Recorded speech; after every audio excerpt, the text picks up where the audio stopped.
Alors ce soir, Dany, on est dans le cadre, bien entendu, de cette cérémonie d'ouverture de cette nouvelle édition du Festival culturel de Fort-de-France. Et il s'intitule Résonance. Qu'est-ce que cela évoque pour toi, Résonance? Ah oui, c'est un écho positif. Je dirais qu'on est sur la même longueur d'onde. Et c'est vrai, la culture, c'est ce qui relie les gens. C'est toi qui vas donc faire un petit peu ce discours d'ouverture de cette nouvelle édition. Quels sont les propos? Qu'aborderas-tu? Ça va être très simple. Moi, je ne suis pas du tout un discoureur. Je ne veux pas du tout élever le ton. Et ça va être sur les détails, des petites choses de la vie, parce que je crois que la culture se fonde sur les petites choses, toutes minuscules de la réalité, par exemple. Pour moi, la culture, c'est d'abord cette femme que j'ai vue le matin du 13 janvier, après le séisme, en train de vendre ses mangues. Et c'est ce qui m'a frappé, c'est ce qui reste de cette ville dans ma tête.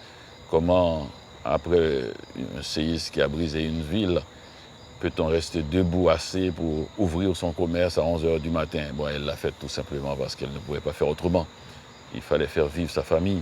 Donc c'est la vie qui crée cette énergie-là, et c'est de cette énergie-là que s'inspirent les poètes, les dramaturges, les musiciens, et les peintres. C'est cela, la vie. Tapis rouge, les flashs commencent à crépiter. Nous y sommes. On va aller voir cette cérémonie d'ouverture. Merci beaucoup, Dany. Merci. Salut, Fabrice.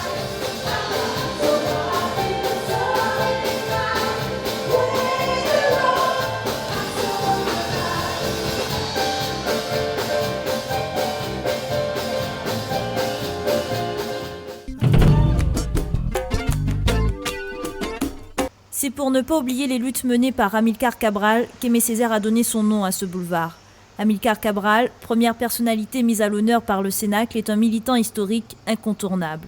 Jusqu'à sa mort, il s'est battu pour une chose, la fin de la domination coloniale portugaise dans son pays, la Guinée-Bissau.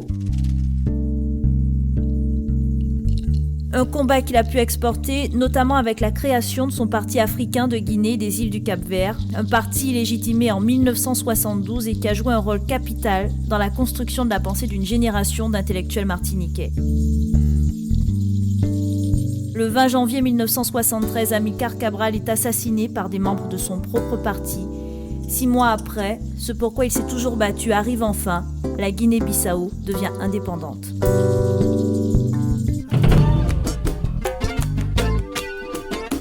C'est exceptionnellement à l'hôtel La Batelière que le premier Cénacle a été lancé, une première édition dédiée au Cap-Vert et surtout à la pensée d'Amilcar Cabral, avec ce thème, la lutte de libération comme acte de culture. Pour en parler, Carlos Reis, il est en quelque sorte l'héritier de la pensée d'Amilcar Cabral.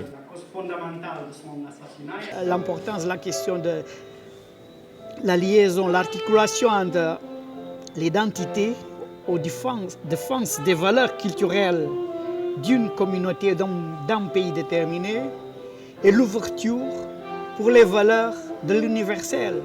Et ça, c'est très important. On ne peut pas avoir des recettes pour dire, par exemple, comment un pays déterminé doit faire. Et je crois que c'est très important de tenir compte des spécificités de chaque communauté.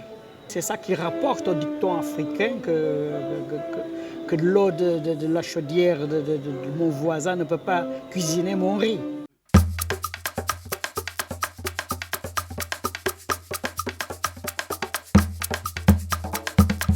Une réflexion sur les identités africaines, les identités noires dans leur pluralité, qui a remporté un franc succès.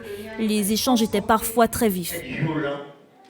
Je suis assez désolé de voir qu'on essaie d'opposer Fanon à Cabral, comme si les luttes de libération d'ici et d'ailleurs pouvaient être les mêmes, pourraient avoir les mêmes formes.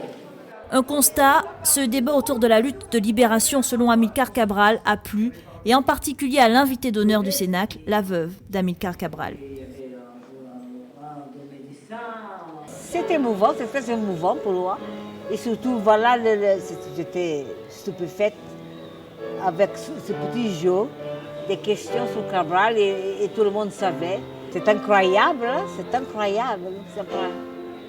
Non, j'étais vraiment très satisfaite. Je vais sortir d'ici avec de très bons souvenir, disons, une impression très positive des Martiniquais. Et je vous souhaite tout le bien du monde. Bilan donc très positif pour ce premier cénacle. Il a été vivant, dynamique et surtout rythmé, notamment avec ce cours de danse improvisé. Il s'appelle Funana. Et on danse comme ça, disons, voilà.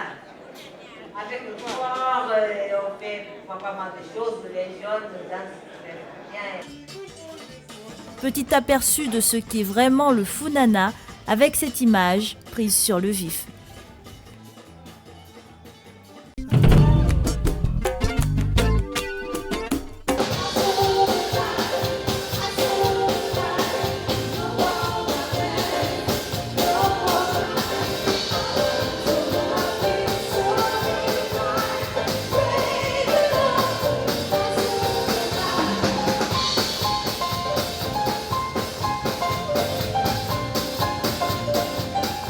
Alors Ronald, tu es sur la direction musicale de cette cérémonie d'ouverture.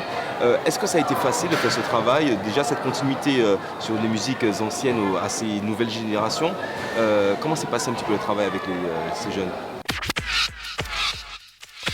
C'est un travail que j'ai commencé avec les deux chorégraphes Lydia et FX depuis plusieurs mois maintenant.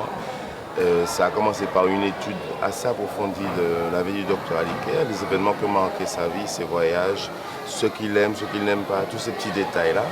Et on a voulu retranscrire tout cela en musique et en danse. Donc on a essayé de mêler un petit peu l'ancienne et la nouvelle génération, les musiques anciennes et les nouvelles musiques. Est-ce que ça a été simple?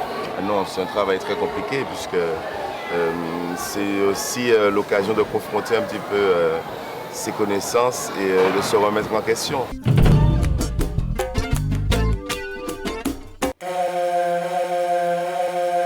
Sonnez au bois, résonnez, vous êtes là. L'ouverture officielle du Festival de Fort-de-France, c'est ce soir.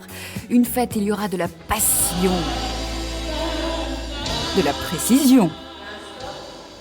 Ouais, c'est un filage, hein, donc ça va. De la précision, donc.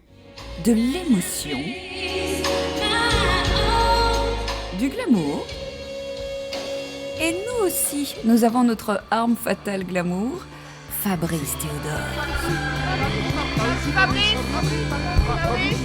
Regardez cette élégance créole, la chemise peinte par un artiste martiniquais, le détail de la basket bicolore, le pantalon en italienne.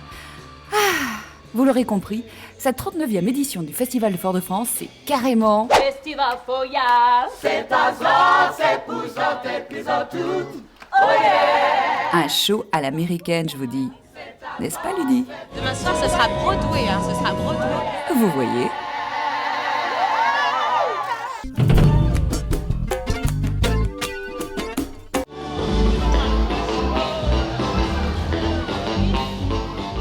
Flex, ça fait quoi d'ouvrir le festival en tant que jeune salarié du CERMAC?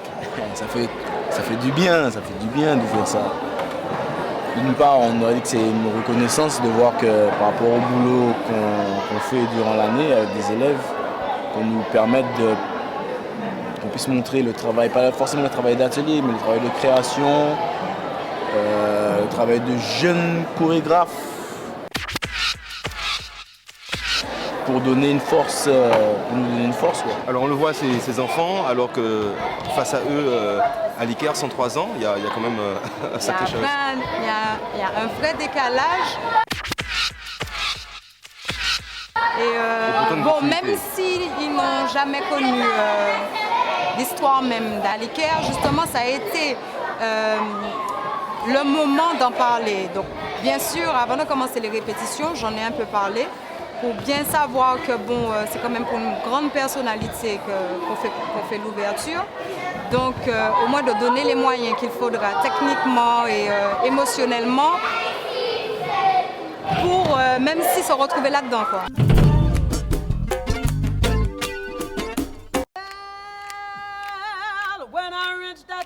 Oh yes. City so bright and fair. Oh yes. Say, all my friends and the loved ones, oh yes. They gonna welcome me up there. Oh yes. Luke Jojo and the light got taught and the prophesied of the walk night every day. Every day we Sunday. gens se retournent un peu plus vers le divin, vers Dieu. Et pour nous, que ce soit en Europe ou en Afrique, le gospel, cette musique spirituelle a émergé sur le plan culturel et je pense que pour moi, ce n'est pas une surprise.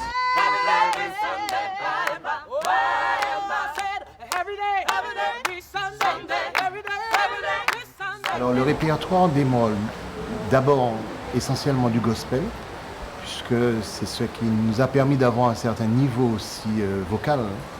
Et puis bien sûr, nous allons faire un clin d'œil au niveau des Antilles, puisque nous sommes martiniquais, donc nous allons quand même interpréter Biguine, Mazioka, qui sont issus de la tradition profonde.